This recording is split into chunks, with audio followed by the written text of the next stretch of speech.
శ్రీమాత్రే నమః. సద్గురు జ్యోతిష్యాలయం నుండి ఒక అద్భుతమైనటువంటి విషయంతో మనం ముందుకు వస్తున్నాం. ఈ యొక్క 2026 మార్చ్ నెల రాశి ఫలితాలని ద్వాదశ రాశులకు అందరికీ కూడా మనం చెప్పడం జరుగుతుంది. ప్రతి ఒక్కరికి జాతకం అంటే ఒక భయం. ఏదో ఒకటి తెలుసుకోవాలి. నాకు వ్యాపారం బాగుందా, నాకు ఉద్యోగం బాగుందా, నాకు కోర్టు వ్యవహారాలు తెలుస్తుందా, నాకు విదేశాల ఉద్యోగం ఉందా, నా వీసా వస్తుందా, నాకు H1 వీసా వస్తుందా, నా అప్పులు తీరుతుందా, నాకు ఆరోగ్యం ఎట్లా ఉంది, నా వ్యవసాయం ఎలా ఉంది, బాగా చదువుతానా, ఇలాంటి కన్ఫ్యూజన్స్తోనే ఎన్నో వీడియోస్ అన్ని కూడా చూస్తూ ఉంటారు వివిధ మాధ్యమాల ద్వారా. కానీ అందరికీ గుర్తుపెట్టుకుని మన యొక్క మాధ్యమం ద్వారా కూడా మనం ఈ మార్చి నెల యొక్క రాశి ఫలితాలను తెలుసుకోబోతున్నాం. జాతకం అనేది పడుతున్న వర్షానికి ఒక గొడుగు మాత్రమే, కానీ జాతకం జీవితం కాదు. మీరు మిమ్మల్ని నమ్మండి, మీ ఇష్టదేవాన్ని నమ్మండి, జాతకం కూడా అవసరానికి ఉపయోగించుకోండి, కానీ జాతకమే జీవితం కాదు. మీనరాశి మిత్రులారా, 2026 మార్చ్ నెల శుభాశుభ ఫలితాలు ఎలా ఉన్నాయంటే, శని మీ దగ్గర నుంచి కుంభం నుంచి మీలోకి మారిపోయాడు, జన్మ శనిగా మారిపోయాడు. ఇప్పుడు శని అంటేనే ఒక భయం కదా. ఏళ్ళనాడు శని నడుస్తుంది కదా. మీనరాశి మిత్రులారా, క్షణచిత్తం క్షణమాయ. నీళ్ళలో ఒక చాప ఉంటుందా, జిగ్జాగ్ జిగ్జాగ్ జిగ్జాగ్ జిగ్జాగ్ జిగ్జాగ్గా ఉంటుంది కదా. మీకు ఇప్పుడు శని భగవానుడు మీ దగ్గరికి వచ్చేసాడు, గురుస్థానంలోకి వచ్చేసాడు శని భగవానుడు. కానీ గురు ఇంటలెక్చువల్ నాలెడ్జ్ ఉన్నవాడు కదా. ఆ శనిని కూడా ఎలా హ్యాండిల్ చేయాలనే ఒక జ్ఞానం ఉన్న వాళ్ళు ఎవరైనా ఉన్నారంటే అది మీనరాశి మిత్రులే. గురు భగవానుడు 3వ స్థానంలో, శని జన్మస్థానంలో, రాహు 12లో, కేతు 6లో, కుజుడు 4లో, సూర్యుడు బుధుడు 12లో, శుక్రుడు 12వ స్థానంలో, చంద్రుడు చంద్రాష్టంలో కూర్చున్నాడు. ఇది సాధారణ నెల కాదు. శని మిమ్మల్ని పరీక్షిస్తాడు, కానీ గురు దారి చూపిస్తాడు. చాలదా? ఈ నెల మీరు తీసుకునే నిర్ణయం మీ జీవితాన్ని మార్చేస్తుంది. మీనరాశి మిత్రులారా, ఉగాది నెల మీకు ఎలా ఉండబోతుంది అంటే, ప్రభుత్వ ఉద్యోగం తీసుకుంటాం. జన్మరాశిలో ఒత్తిడి పెరుగుతుంది. నోటి దగ్గర వచ్చి కూర్చుంటాడు, కాళ్ళలో కూర్చుంటాడు, నెత్తి మీద కూర్చుంటాడు. ప్రమోషన్ ఆలస్యంగా ఉంటుంది, క్రమశిక్షణ ఉండకుండా ఉంటుంది, గౌరవం తగ్గుతుంది, అపార్థాలు చేస్తారు, చిన్న చిన్న పొరపాట్లు చేస్తారు, అసాంఘిక కార్యక్రమాలకి బాగా ప్రోత్సాహం వస్తుంది. నో, ఉద్యోగమే కోల్పోతారు. జాగ్రత్త, స్ట్రిక్ట్గా ఉండండి. మిమ్మల్ని ఇలాగే ఉంటారని వాళ్ళు కామెంట్ చేసినా కూడా పర్వాలేదు, మీరు ఇలాగే ఉండాలి, తల ఎత్తుకొనే ఉండాలి. Where the mind is without fear, there the head is held high అని రవీంద్రనాథ్ ఠాగూర్ ఎలా చెప్పారో అలా ఉండండి. మీనరాశి మిత్రులారా, మీరందరూ కూడాను. ప్రైవేట్ రంగం వారికి ఉగాది తర్వాత చాలా బాగుంటుంది. విదేశీ ప్రాజెక్ట్స్ వచ్చే అవకాశాలు ఉన్నాయి. ఉద్యోగం పోగొట్టుకున్న ఉద్యోగస్తులు కూడా మంచి పిలిచి వచ్చే అవకాశాలు ఉన్నాయి. సేమ్ కంపెనీ రావచ్చు, లేదా కొత్త కంపెనీ రావచ్చు. జీతం ఎక్కువ తక్కువ ఉన్నా కూడా జాయిన్ అయిపోండి. ఉద్యోగం లేకుండా మాత్రం ఉండకండి. ఎందుకంటే ఆ Idol mind is devils workshop అంటారు. ఐడల్గా ఉండేసరికి ఏమేమో ఆలోచనలు, ఏవేవో తప్పుడు నిర్ణయాలన్నీ వస్తాయి. కాబట్టి పని చేయండి. చాలా పేషెన్స్ ఉండాలి, బాగా పేషెన్స్ ఉండాలి. భావోద్వేగమైనటువంటి నిర్ణయాలు అసలు తీసుకోకండి. మళ్ళీ చెప్తున్నాను, ఆ ఉద్యోగంలో ఉన్నవాళ్ళు ఏదైనా మిమ్మల్ని తిడుతుంటే కోపానికి చలో నేను రిజైన్ చేసేస్తున్నాను, నేను రాను రేపటి నుంచి అంటే, రేపటి నుంచి బువా కష్టం. అందులోనూ జన్మ శని నడుస్తుంది. జాగ్రత్త మీనరాశి మిత్రులారా. కమింగ్ వ్యాపారానికి వచ్చేటప్పటికి మొదట 18 రోజులు అస్సలు వ్యాపారం ఉండదు. ఉందంటే ఉంది, నడుస్తుందంటే నడుస్తుంది. దాని తర్వాత నెమ్మదిగా పెరుగుతుంది. భాగస్వామి వ్యాపారం కూడా కలిసి వస్తుంది కూడా చెప్పచ్చు. ఇండస్ట్రీస్లో యంత్రాలకి చెకప్ అవసరము, ఒక్కొక్కసారి బ్రేక్ డౌన్ కూడా అవుతుంది. అది కూడా కొంచెం జాగ్రత్త పడాల్సిన అవసరం ఒకటి ఉంటుంది. కార్మికులతో సమస్య ఏమైనా ఉంటే కూడా అవన్నీ కూడా మీరు సమన్వయం చేసుకుంటే చాలా మంచిది. రియల్ ఎస్టేట్ పాత డీల్ పూర్తి అవుతుంది. ఎన్నో రోజులుగా రియల్ ఎస్టేట్ చేస్తున్నా కదా, ఎందుకంటే మీకు గురు భగవానుడు యోగంగా ఉన్నాడు కాబట్టి రియల్ ఎస్టేట్ బాగా కలిసి వస్తుంది. పత్రాల పరిశీలన చాలా ముఖ్యం. మీ దగ్గర కొనుక్కునే వాళ్ళు లేదా మీరు ఎవరి దగ్గర కొనుక్కుంటే కూడా documentation verification is very must and important. బాగా చూసుకోండి. డ్యూల్ రిజిస్ట్రేషన్ అయిందా లేదా ఇంకోట అవన్నీ కూడా చూసుకోండి. స్పెక్యులేషన్లో చాలా జాగ్రత్త. షేర్ మార్కెట్లో మార్చి 9, 14 మధ్యలో షేర్ చేయకండి. ఈ నెల కాస్త షేర్ మార్కెట్కి దూరంగా ఉండడానికే ప్రయత్నం చేయండి. జాగ్రత్త. ఇంకా ఆర్థిక స్థితి, మీనరాశి వారికి విదేశీ ఖర్చు ఎక్కువ ఉంటుంది.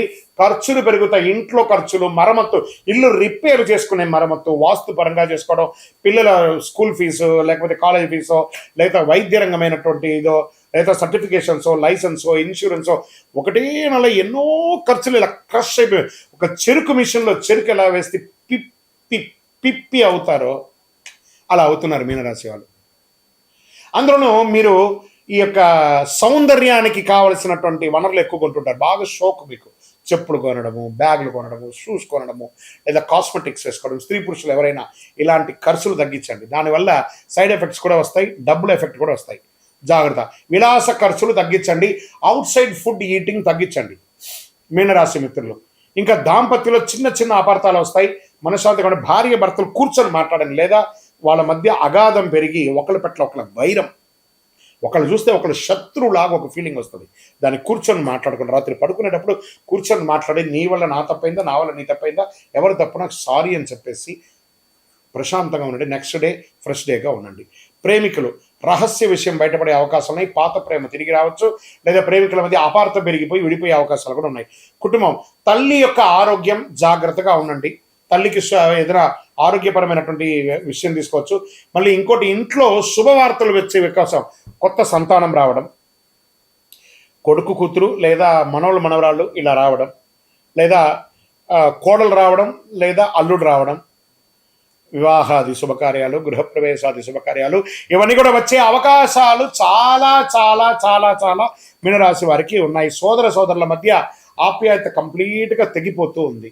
పిలిచి మాట్లాడి, భోజనం పెట్టి, ఒక చాయ్ కాఫీ ఇచ్చి మాట్లాడి అపార్థాలన్నింటినీ కూడా తొలగించేసుకోండి, చాలా మంచిది. ఇంకా వ్యవసాయదారులకి చక్కగా పంట ఈ నెలకు కాస్త మోస్తరుగానే ఉంటుంది. నీటి నిర్వహణ ముఖ్యం. పశువులకి కొంచెం ఎక్కువ దాణా ఇవ్వడం లాంటిది ఒకటి చేయండి. ఈ కోళ్ల ఫారం వ్యాపారం చేసే వాళ్ళకి కొంచెం జాగ్రత్తగా ఉండాలి. ఫ్రూట్స్ పండించే వాళ్ళకి ఇది ఒక చాలా మంచి సమయం అని కూడా చెప్పచ్చు. ఈ యొక్క మిల్లెట్స్ అంతా కూడా ఈ ఎండాకాలంలో పండించే పంటలకు వచ్చి ఎక్కువ చేయండి. పసుపు వాళ్ళకి చాలా ఎక్కువ కలిసి వస్తుందని కూడా చెప్పచ్చు. కోర్టు వ్యవహారంలో విజయ సూచన 22 తర్వాత ఉంది. రాజీ పడండి, చాలా మంచిది. విద్యార్థులకి పోటీ పరీక్ష కఠినంగా ఉంటుంది, కానీ సాధిస్తారండి మీనరాశి మిత్రులారా. IT, bank sector, defence, police, judges వీళ్ళందరూ ఉంటారు. వీళ్ళకంతా స్ట్రెస్ విపరీతంగా పెరిగిపోతుంది. ఇంకా డాక్టర్స్కి అయితే ఇంక విపరీతమైనటువంటి స్ట్రెస్ పెరుగుతుంది. ఇంకా రీసెర్చ్ విభాగంలో ఉన్న వాళ్ళకి ప్రాజెక్ట్స్ ఇచ్చేసి బాగా ప్రెషర్, అసలు కుటుంబ సభ్యులు దీన్ని కలవలేనంత బిజీగా మీ యొక్క వృత్తిపరంగా రీసెర్చ్ వాళ్ళు ఎక్కువైపోతున్నారు, సైంటిస్టులు కానీ రీసెర్చ్ వాళ్ళకి. కానీ మంచి పేరు వస్తుంది అని కూడా చెప్పచ్చు. స్పోర్ట్స్ వాళ్ళకి ఈ నెల చాలా బాగుంటుంది. ఐటీ రంగం బాగా ఉంటుంది.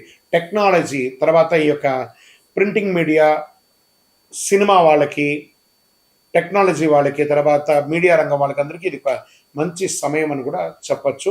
కానీ ఇందులో కూడా ఛాలెంజెస్ ఉంటాయి, అవన్నీ కూడా చూసుకోండి. ఇంకా చిన్నపాటి సినిమాలు తీస్తూ ఉంటారు చూస్తారా, లో బడ్జెట్ సినిమాస్, అవన్నీ కూడా ఓటీటీలో మీకు మంచి పేరు తెచ్చి మంచి డబ్బులు ఇచ్చే అవకాశాలు ఉగాది తర్వాత చాలా అవకాశాలు ఉన్నాయి. కళాకారులకి మంచి అవకాశాలు, సినిమా యాక్టర్స్ కానీ, లేదా చిన్న చిన్న యాక్టర్స్ ఎవరైనా ఉన్నా, లేకపోతే స్టేజ్ యాక్టర్స్ ఉన్నా, వీళ్ళకందరికీ పోస్ట్ 22 చాలా కలిసి వస్తుందని కూడా ఉంది. ఇంకా మీకు ఆరోగ్య పరంగా తీసుకుంటే నడుము నొప్పి, లేదా శరీరంలో ఏదో ఒక భాగంలో ఒక శస్త్రచికిత్స, కడుపు సమస్య, మూత్ర విసర్జన సమయ స్థలాల్లో చిన్న చిన్నపాటి కురుపులు రావడం, ఇలాంటివన్నీ కూడా ఉంటుంది. వీటికన్నిటికీ కూడా కొంచెం జాగ్రత్త పడవలసినటువంటి అవకాశం ఉంటుంది. ఖచ్చితంగా ఇది జాగ్రత్త పడాలి. తేలికపాటి ఆహారం తీసుకోండి. కంపల్సరీ ఆరోగ్యం 10వ తారీఖు నుండి 16వ తారీఖు మధ్యలో కాస్త జాగ్రత్తగా ఉండవలసినటువంటి సమయమే. అతి శక్తివంతమైనటువంటి ఒక పరిహారం చెప్తాను మీనరాశి మిత్రులారా, మీరు పాటించాలి. మీ పక్కన ఏదైనా నవగ్రహ దేవాలయం ఉంటే అందులో శనీశ్వరుడికి పై ఒక బెల్లం ముక్క పెట్టండి. మీ వయస్సు ఎంత ఉందో అన్ని దీపాలను వెలిగించండి. ప్రతి శనివారం ప్రతిరోజు ఒక 19 ప్రదక్షిణాలు చేయండి. ఓం శనైశ్వరాయ అని ప్రార్థన చేయండి. గురు భగవాను ప్రార్థన చేయండి. దత్తాత్రేయుని ప్రార్థన చేయండి. విష్ణు సహస్రనామ పారాయణం చేయండి. విద్యార్థినీలకి పుస్తకాలు ఇవ్వండి, బట్టలు ఇవ్వండి, చాలా మంచి జరుగుతుంది. నవగ్రహాలకి 19 ప్రదక్షిణలు ప్రతిరోజు చేయండి. మళ్ళీ చెప్తున్నాను, తల్లిదండ్రులకి కాపాడండి గట్టిగా. వాళ్ళే మీకు దైవం, ఆది దైవం. వాళ్ళని ప్రార్థన చేసుకోండి ప్రతిరోజు. అదృష్ట సంఖ్య 3 మరియు 9. అదృష్ట రోజు గురువారం. అదృష్ట రంగు పసుపు. అదృష్ట దిక్కు ఈశాన్యం. చివరిగా ఒక చిన్న మాట చెప్తాను మీనరాశి మిత్రులారా, మీ యొక్క లౌకికమైనటువంటి అలంకారాల కోసం తీసుకునే కాస్మెటిక్స్ లేదా డ్రెస్, దాని మీద తీసుకునే శ్రద్ధ మీ నిత్య జీవితంలో ఎదగడానికి పెట్టండి. అది ఇంకొక నెక్స్ట్ లెవెల్కి వెళ్ళిపోతారు మీరు. అవసరమే సౌందర్యం, దాన్ని అతిగా చేసుకొని దానివల్ల మీరు డిస్టర్బ్ అవుతారు. జాగ్రత్త పడండి.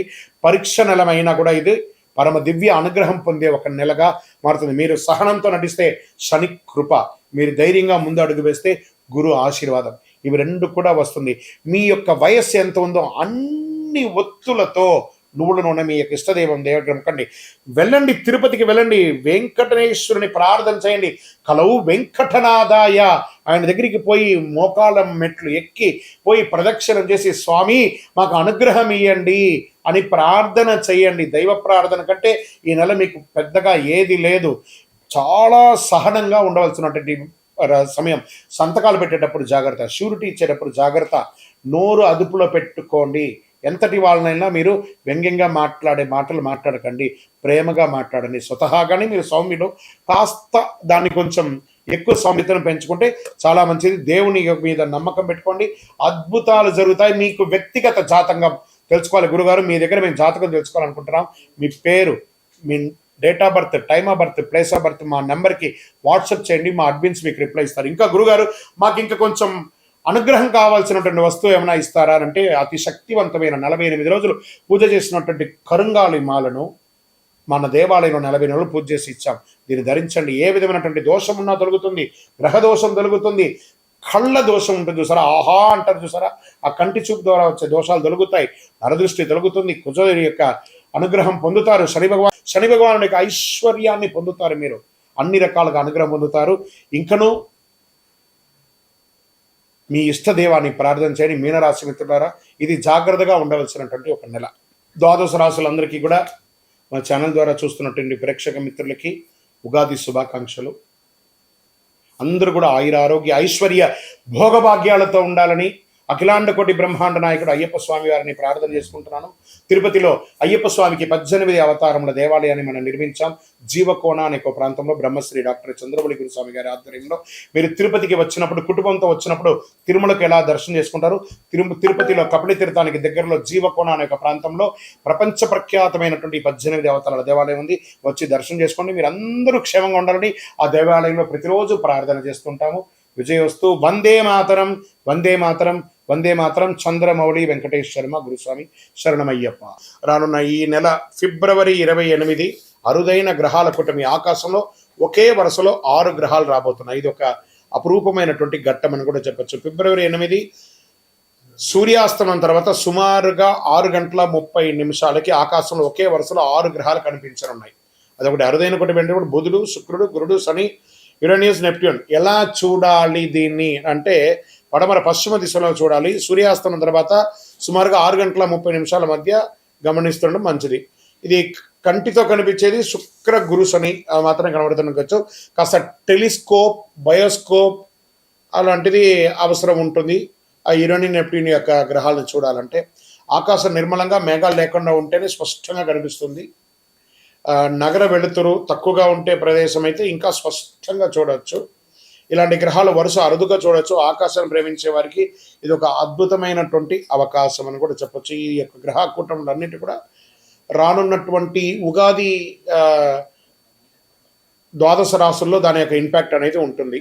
చాలా అద్భుతమైనటువంటి ఒక విషయంతో మనము ఈరోజు రాబోతున్నాం. మన ఛానల్ చూస్తున్నటువంటి ప్రేక్షక మిత్రులందరికీ కూడా శుభాకాంక్షలు. మీరు చాలామంది చూస్తున్నారు, కానీ ఒక చిన్న రిక్వెస్ట్, అంటే ఒక లైక్, ఒక సబ్స్క్రిప్షన్, ఒక షేర్, ఇది కానీ చేస్తే మాకు కూడా కాస్త ఎంకరేజ్మెంట్గా ఉంటుంది. మాకు మంచి మంచి సబ్జెక్ట్స్ ఇస్తున్నాం కాబట్టి ఇదొకటి. ఈ రాబోయే మార్చ్ 6వ తారీఖున శని భగవానుడు స్థానం మారుతున్నారు. ఇది 2.5 సంవత్సరాలకు ఒకసారి ఇది జరుగుతూ ఉంటుంది. అద్భుతమైనటువంటి దీన్ని తమిళ భాషలో శని పయర్చి అంటారు. మనం తెలుగులో శని గమన మార్గం మారుతున్నారు అనే దాన్ని చెప్పడం జరుగుతుంది. తిరునల్లారు అనే ఒక క్షేత్రం ఉంటుంది తమిళనాడులో. ఆ రోజు అక్కడ ఆ శని భగవానుడు మారేటప్పుడు ప్రత్యేకమైనటువంటి పూజ ఏ సమయంలో చేస్తారో దాన్ని శని పయర్చి అంటారు. అంటే ఉన్న స్థలం నుంచి ఇంకో స్థలానికి మారే ఒక అద్భుతమైనటువంటి ఘట్టం. ఈ శని గమనం మార్పు జరగడం వల్ల ఏ రాశి వారికి లాభంగా ఉంటుంది, ఏ రాశి వారికి ప్రతికూలంగా ఉంటుంది అనే దాన్ని మనం ఇప్పుడు విశ్లేషించుకోబోతున్నాం. శని భగవానుడు కుంభం నుండి మీనంలోకి గమన మార్పు 6వ తారీఖున మార్చి 26 ఉదయం 8:24 ఇది చాలా విశేషం అండి. ఎంత అవకాశం ఉంటే అంతమంది అన్ని రాసుల వారు కూడా పూజ చేసుకోవాల్సిన సమయం. కానీ ప్రత్యేక పూజలు కొంతమందికి ఉందని చెప్పచ్చు. దీన్ని ఏ రాశి వారికి ఆ శని భగవానుడు యోగాన్ని ఇస్తున్నాడు ఆ శని గమనంలో అని అంటే, శని లగ్నంలో ప్రవేశం జీవన దిశలో గంభీర మార్పు. ఎవరికి లగ్నంలో ఉంటాడో వాళ్ళకి ఇది ఉంటుంది. మీనరాశి వారికి చాలా ఉంటుందండి. ఆధ్యాత్మిక చైతన్యం పెరుగుతుంది. క్రమశిక్షణలో ఎదిగే అవకాశం ఉంటుంది. అంటే కుంభరాశి నుంచి మీనరాశి మీ రాశిలోకి రాబోతున్నాడు. కాబట్టి వృషభ రాశి వారికి లాభస్థానంలో శని ఉన్నాడు. దీర్ఘకాలిక పెట్టుబడుల ఫలితం, ఆర్థిక స్థిరత్వం కూడా ఉంటుంది. తర్వాత మకర రాశి వారికి శని మీ యొక్క స్వగ్రహాధిపతి కాబట్టి శ్రమకు ప్రతిఫలం ఉంటుంది. ఉద్యోగం, పదోన్నతి అవకాశాలు చాలా ఉన్నాయి. విదేశీయ గమనం కూడా ఉంటుంది. ఎవరు జాగ్రత్తగా ఉండాలి, ఏ రాశి వారు జాగ్రత్తగా ఉండాలి అంటే మిథున రాశి వారు కర్మస్థానంలో ఒత్తిడి, ఉద్యోగంలో బాధ్యతలు పెరుగుతాయి, జాగ్రత్త నిర్ణయాలు, అసాంఘిక కార్యక్రమాలు పాల్గొనకూడదు. ఇంకా కన్యా రాశి వారికి సంబంధాల్లో పరీక్ష కాలం, భార్యాభర్తల మధ్య ఉంటుందని చెప్పి మాటల విషయంలో కాస్త జాగ్రత్తగా ఉండాలి. ఇవి రెండే. కానీ కన్యా రాశికి మిగతా గ్రహాలన్నీ యోగంగా ఉంది కాబట్టి కొంచెం జాగ్రత్త పడాలి. ధనుసు రాశి వారికి అర్ధాష్టమ శనిలో ఉన్నారు. గృహ కుటుంబ విషయంలో ఆందోళన, ఆస్తి నిర్ణయాల ఆలస్యం ఇవన్నీ కూడా అవుతూ ఉంటుంది. శని ఎప్పుడు శిక్షకారకుడు కాదు. అదేవిధంగా సింహరాశి వారికి కూడా అష్టమ శనిలో ఉన్నాడు. కొంచెం జాగ్రత్తగా ఉండాల్సినటువంటి సమయం. ఈ ప్రకృతి విపత్తులు కూడా వచ్చే అవకాశాలు ఈ శని గమనం ద్వారా కూడా ఉందండి.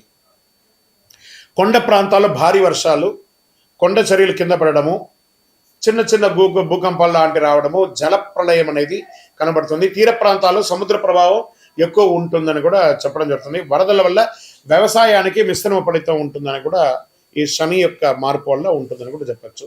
జలతత్వం శని గమనంలో ప్రకృతి శక్తులన్నీ కూడా అధికంగా ప్రేరేపింపబడతాయి కాబట్టి జాగ్రత్తగా ఉండాలి. శని భగవానుడు శత్రువు కాదు, మన కర్మ ప్రతిబింబమే శని భగవానుడు. కాబట్టి ఆ శని గమనాన్ని ఆ రోజు మార్చ్ 6వ తారీఖున ప్రతి ఒక్కళ్ళు దేవాలయానికి వెళ్ళి ఒక 19 ప్రదక్షిణాలు చేయండి.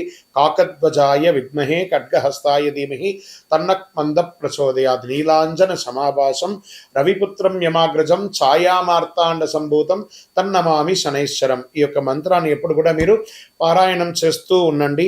చాలా అద్భుతమైనటువంటి ఫలితాలని పొందుతారు. ఇంకను మీ యొక్క వ్యక్తిగత జాతకం కోసం మా నంబర్ ఉంది చూసారా, ఆ నంబర్కి మీ యొక్క పేరు, date of birth, time of birth, place of birth చేసుకొని మా అపాయింట్మెంట్ కూడా మీరు ఫిక్స్ చేసుకొని మీ యొక్క వ్యక్తిగత జాతకం కూడా మీరు తెలుసుకోవచ్చు. మార్చ్ నెలలో ఉన్నటువంటి ముఖ్యమైనటువంటి రోజులు ఏమైనా ఉన్నాయా, విశేషమైనటువంటి పండగలు ఏమైనా ఉన్నాయా అంటే ఫస్ట్ మనము తీసుకుంటున్నాం. చాలా ముఖ్యమైనటువంటి ఈ మార్చ్ నెల చాలా విశేషమైనటువంటి రోజులు ఉన్నాయి. 6వ తారీఖున మార్చ్ శుక్రవారం శని భగవానుడు గమన మార్పు కుంభం నుండి మీనంలోకి వచ్చే ఒక అద్భుతమైనటువంటి రోజు ఉదయం 8:24 మార్చి 10 ఆమ్లకి ఏకాదశి. మార్చి 13 మరియు 14 2 రోజులు వచ్చింది హోలీ, కాళిగా హోళికా దహనం, హోలీ యొక్క కామదహనం అనేది ఉంటుంది చూసారా, 13, 14 ఉంది. మార్చి 18 అమావాస్య, 19 నాడు ఉగాది, తెలుగు నూతన సంవత్సరం ప్రారంభం, పంచాంగ శ్రవణం ఉంటుంది. మార్చి 25 శ్రీరామ నవమి, చాలా విశేషమైనటువంటి రోజు. తర్వాత end of the month last day నుంచి మొదలు పెడితే ఏప్రిల్ 1 వరకు అయ్యప్ప స్వామి వారి పుట్టినరోజు. ఇది చాలా విశేషమైనటువంటి మార్చిలో ఉన్నటువంటి పండగలు వాతావరణాన్ని కూడా.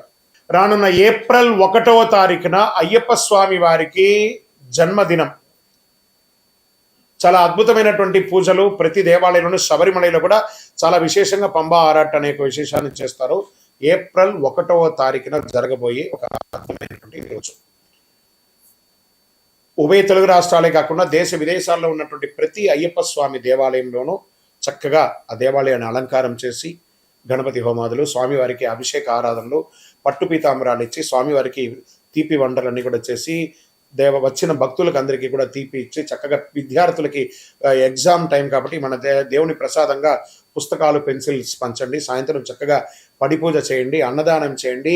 అప్పటి నుంచి బాగా వేడి తాపడి ఉంటుంది కాబట్టి ప్రతి దేవాలయంలోనూ ఒక కుండను ఏర్పాటు చేసి దాహార్తిగా ఈ యొక్క నీళ్ళ సర్వీస్ని కూడా చక్కగా చేయండి. అద్భుతమైనటువంటి సేవ చేయండి. ప్రతి అయ్యప్ప భక్తులు గుర్తుపెట్టుకోవాలి, మార్చిలో కాదు అయ్యప్ప బర్త్డే, ఏప్రిల్ 1వ తారీఖున శబరిమలలో చేస్తున్నారు. మనం కూడా అందరం కలిసికట్టుగా స్వామివారి జయంతి ఉత్సవాన్ని దిగ్విజయంగా చేస్తాము. స్వామియే శరణం అయ్యప్ప.